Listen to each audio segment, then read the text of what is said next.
The first in the list is Congressman Gutierrez. You have 5 minutes, Congressman Gutierrez. You're recognized. Thank you, Mr. Chair. Mr. Chair, as much as we would like to interpolate si Mr. Yang, I'd like to clear a few things po, especially in light of the matrix with some of our resource persons from last time. Because I think of note talaga po sa ating matrix is that it seems to be a parallel operation. Nakita po natin na yung first parts of our Quadcom were only scratching the surface. Itong mga POGO operations pala happening in parallel is only the initial, and it's the lower level actually. And now we're moving up. But before we move on with Mr. Yang, I just have a few questions. Kasi nga po, nakita natin, parallel po, based on the matrix, for example, I'm sure there are many more POGO operations, pero parallel po yung sa Porac and yung sa Bamban. So that, Mr. Chair, I'd like to direct my first question to Ms. Ong and to Ms. Guo. Ms. Ong, you had said before that kilala niyo po si Ms. Guo. Tama po ba? Yes po, Mr. Chair. And in what capacity po yan, Ms. Ong? Nakilala ko lang po siya dahil kay Wesley Guo po. Si Wesley Guo is supposedly your boyfriend po. Tama po, Mr. Chair? Yes po, Mr. Chair. And you've met Wesley Guo how po? Somewhere in Binondo po. In Binondo po. Pero si Wesley Guo, the brother of Alice Guo, Mr. Chair, may I direct my question to Ms. Alice Guo? You mentioned po you lived in Tarlac for most of your life po. Tama po ba? Yes po, Mr. Chair. So from age 0 to, you claim to be 38 po, no, Ms. Guo? From 0 to 38, talagang residence po ninyo is Tarlac. Yes po. Have you at any point in time found yourself in Binondo? Binondo, never naman po ako tumira sa Binondo. Never tumira. But you visited Binondo po ba? Yes po. For what purpose po kaya yan? Minsan mamasyal, minsan may bibilhin. Opo. Okay, so from there, would you have an idea of the circumstances surrounding the meeting of Miss Ong and your brother, si Wesley? Sorry po, one more time po. May idea po kayo kung paano nakilala si Wesley, si Miss Ong? Wala po, Mr. Chair. So sariling lakad niya po yun, yung sa Binondo, and then they met. Yes po. Okay. I direct my questions again to Miss Ong. So you say you're in a relationship with Wesley. Ano po yung birthday ni Wesley Guo? February 23. Feb 23? Yes po. That would peg him, what year po? 1990... wait, bilangin ko lang po. Mr. Chair, do we have anyone who can confirm the date? Because my data says otherwise. I think Perhaps, Mr. Chair, I can ask the Bureau of Immigration. They might have the documents po, no? Mr. Chair, directing my question to the Bureau of Immigration, anong birthday po ni Mr. Wesley Guo based on his Philippine passport?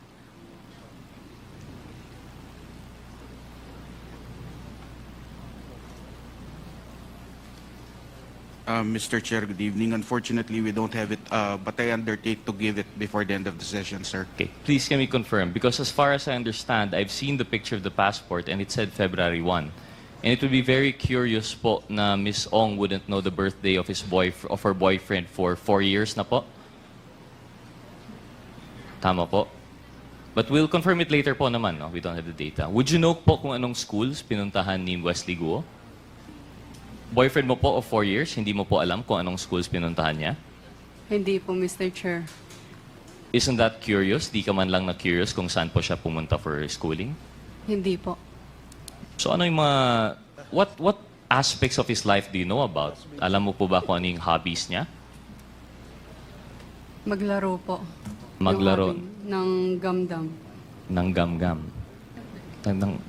Parang robot. Robot. Ilang po. And the nature of his work, are you familiar po? No po. Hindi rin. So as supposedly a couple from 2020 or 2021, hindi mo po alam yung school niya, hindi mo po alam yung interest niya, and I'm pretty sure hindi mo alam yung birthday niya. So that's what I'm trying to point out here, Mr. Chair. I do not believe in the story that Miss Guo and Miss Ong know each other through the brother. In fact, I believe the matrix more in which what binds them is their work relation through Mr. Duan Renwu and Mr. Xiang Ji. And in fact, I would, if there's anything that I would change with the matrix, I would say that dapat si Duan Wenru and si Xiang Ji should be in the middle between the two because he is the link that binds. Because, Mr. Chair, I'd like to ask again, between the two, between Baofu, which I think, Ms. Guo, ano po yung relation po natin sa Baofu? Your Honor, after po ako nag-divest, wala na po kami relationship. Oh, but prior po, you were an incorporator. Prior po, Baofu, landowner. Okay, landowner po talaga. So, Baofu, may link po tayo kay Ms. Guo. Kay Ms. Ong naman, admittedly, incorporator ng LS99 through Mr. Duan Renwu. So, we see, ito na po yung sinasabi ng matrix na parallel operation. We have here two owners of yung supposedly, yung land-owning corporation, which will eventually lend to the POGO, of which they are still actually a part of. Yung si Mr. Duan Renwu, if I remember, is ninong po ni Ms. Ong. Is that correct, Ms. Ong? Yes po, Mr. Chair. And admittedly, si Mr. Duan Renwu, kilala rin po ni Ms. Guo. Is that correct, Ms. Guo? Your Honor, nakilala ko po siya through Cassy Lee. Through Cassy, allegedly. You met Cassy through the boyfriend na hindi niya nga mabanggit kung anong school or anong birthday. But admittedly, you know si Mr. Duan Renwu, who you were seen together abroad when you escaped the Philippines. Is that correct, Mr. Chair? Mr. Chair, na-met ko po siya nung sinama po ni Cassy sa amin. Oh, pero kasama po ninyo abroad. Indonesia po ba yan or Malaysia? Hindi po kasama. Na-met ko lang po siya dahil sinama po ni Cassy. Dahil doon. And Mr. Duan Renwu and Mr. Jiang Chen naman, paano mo po kilala, Ms. Guo? Siya po yung nag-arrange ng hotel nyo, di ba? Your Honor, hindi ko po kilala si Jiang Jie. Hindi nyo po kilala. Pero in-arrange lang po yung hotel nyo. Hindi po siya nag-arrange ng hotel namin. Hindi ko po siya kilala. Hindi niyo po kilala. Okay, we'll come back to that. So, si Mr. Duan Renwu and si Xiang Che, na president of LS99, dito po natin nakikita in parallel po yung nangyayari sa kanila. And why I find it hard to believe, for example, yun, yung kwento ni Ms. Ong, na kilala niya si Ms. Guo through the boyfriend, di niya man lang masubstantiate. And kay Ms. Guo naman, although this might be hearsay for the committee, pero ako po personally, I hope you'd understand, di po ako naniniwala sa story na kayo po ay sa Tarlac from 0 to 38. Actually, Mr. Chair, can we ask the committee if naka-ready po yung photo? It was already shown before, pero yung class photo po ni Ms. Guo. Secretariat.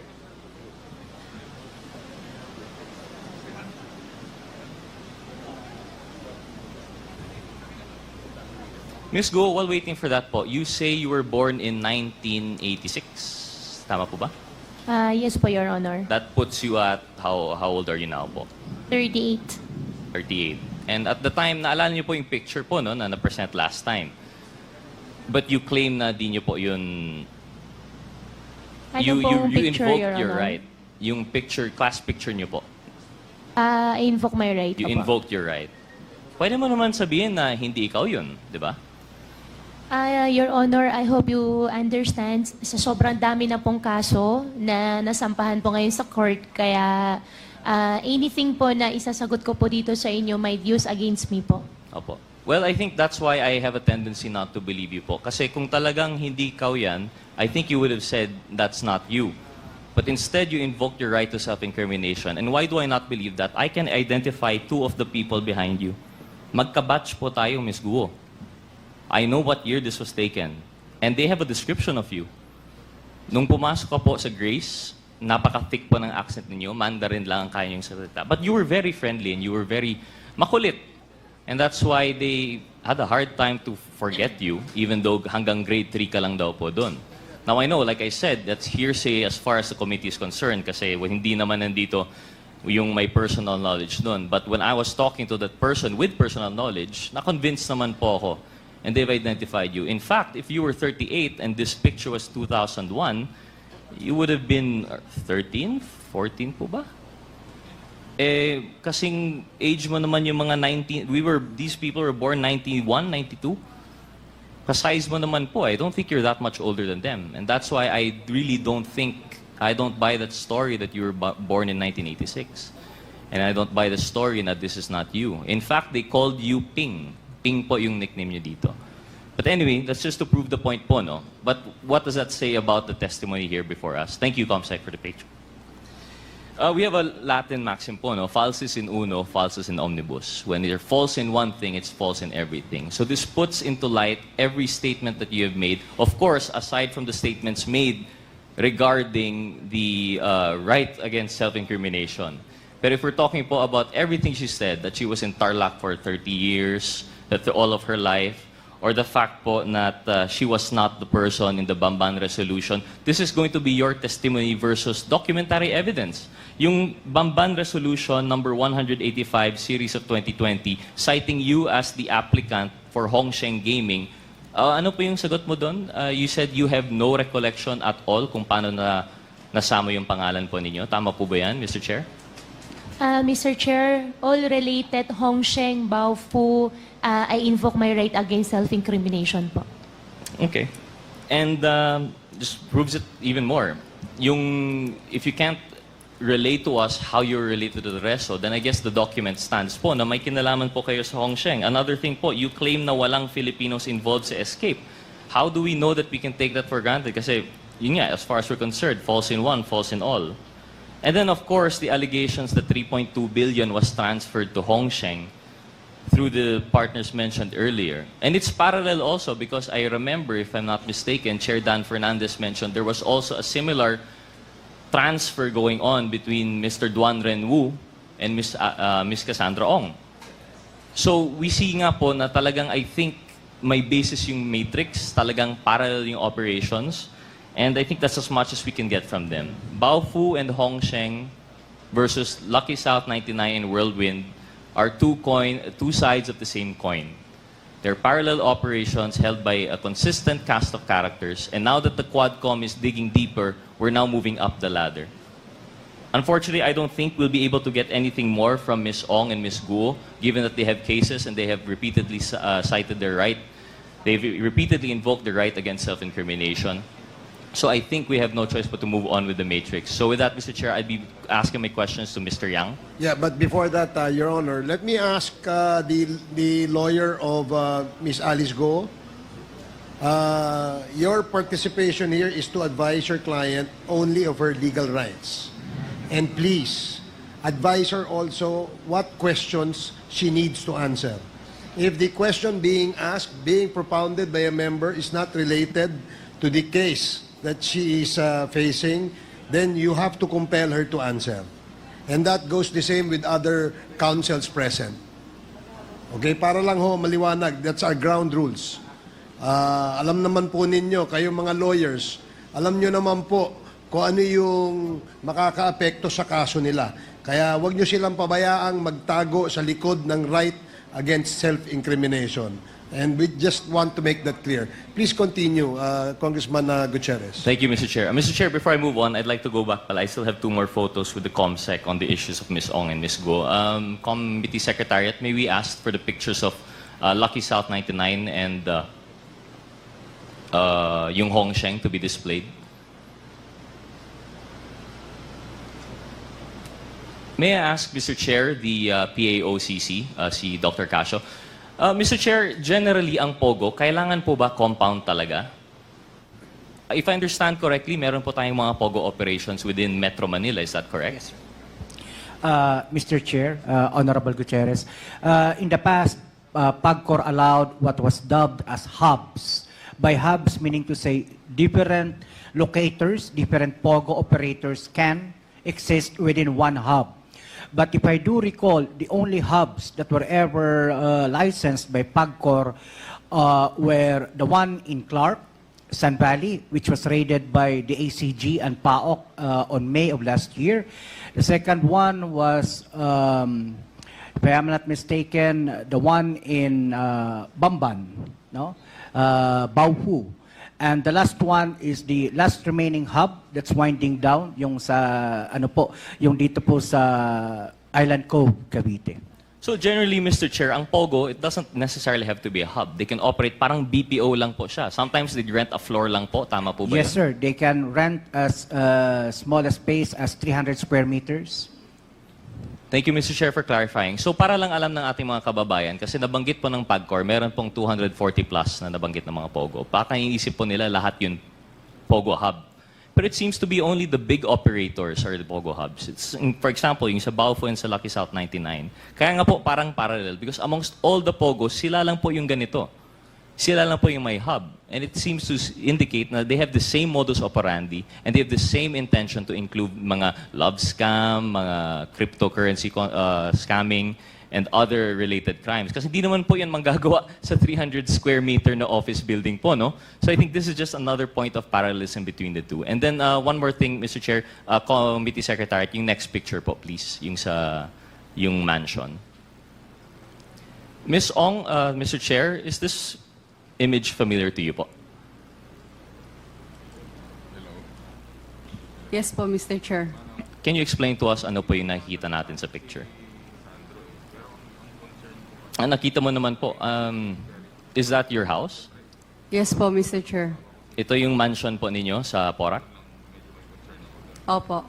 Mr. Chair, for everyone to see, can we have the picture again?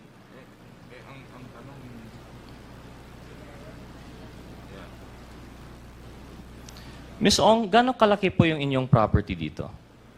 Tama po ba? That's like a little massage house in the middle of the lake behind the bigger mansion proper. Tama po ba, Ms. Ong? Lahat po yan, bahay po. Wala pong massage. Wala massage. Yung gitna. So Yes lahat po. yan bahay. So yung Opo. gitna. So gano'ng kalaki po itong property nyo? Yung lot po is around 3 hectares po. 3 hectares yung lot. And Yes all po. of this at the tender age of 24. Would you care to substantiate how you made your money out of this? Lahat po yan na-inherit po ba, Mr. Chair? Mr. Chair, I invoke my right. You po. invoke your Pasensya right. na po Of course. kasi meron pong kinasa sa akin. Kasi nga po, kahit yung reasoning na binigay mo last time na 35 million per month, hindi rin yun tama eh. Kasi at 35 billion per month na you would make out of the 70,000 hectares that you were renting out, that's only still just 35 million, which wouldn't account for the billions of worth. Sabi niyo po, wala po kayong inutang to make yung phase 1, phase 2, phase 3, not including itong mansion po ninyo. Because the truth of the matter is, based on reports, if we're to believe, this is actually bahay ni Mr. Duan Renwu. Hindi naman po ito sa'yo. You're going to invoke your right or you're going to deny it, that's fine, Ms. Ong. But I'm just presenting it for the facts that the unbelievable story of rags to riches at 24 through inheritance from your mom, based on nothing more than the right connections at the right time, parang sobrang unbelievable po. We are more inclined to believe these parallel operations in which at the center is Duan Renwu and everyone else going up. So with that, Mr. Chair, I'll conclude na po yung kay Ms. Ong and kay Ms. Guo. I'd like to go on po as we go up with the ladder kay Mr. Yang. Thank you, Committee Secretary, for the picture. Mr. Chair, I just have a question, just out of curiosity, if I may. With the indulgence of Congressman with indulgence of Congressman Gutierrez. Comsec, pwede mo ba maibalik ulit yung bahay ni Ms. Cassy Ong?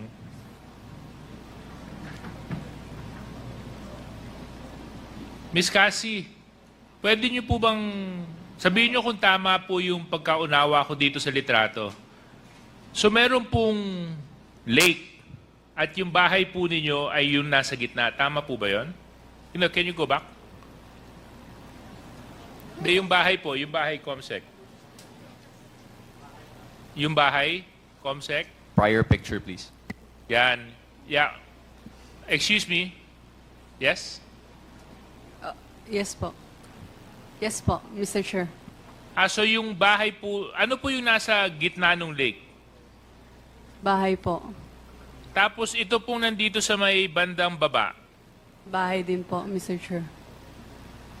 Oh, so you have a house within a house?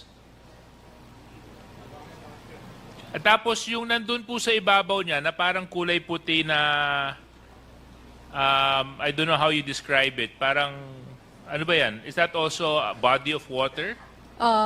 Garden po yan, Mr. Chair. Garden. Okay. Yeah, itong lake po ito is man-made or natural? Can I consult my lawyer po? No, I mean, it's actually whether it's Man Lake po, Mr. Chair. huh? Man Lake po. Man-made. Man-made. Gaano kalalim po yung lake? Hindi ko po sure, Mr. Chair. Thank you very much. I'm just trying to figure out kasi yung figures na binanggit ni Kong Rods. At medyo kinakwenta ko po kung magkano aabutin to kasi kung man-made po yan, Chairman, at saka kung gaano kalalim at yung lawak, tapos nice to live there. Thank you very much, Mr. Chair. Okay, please proceed.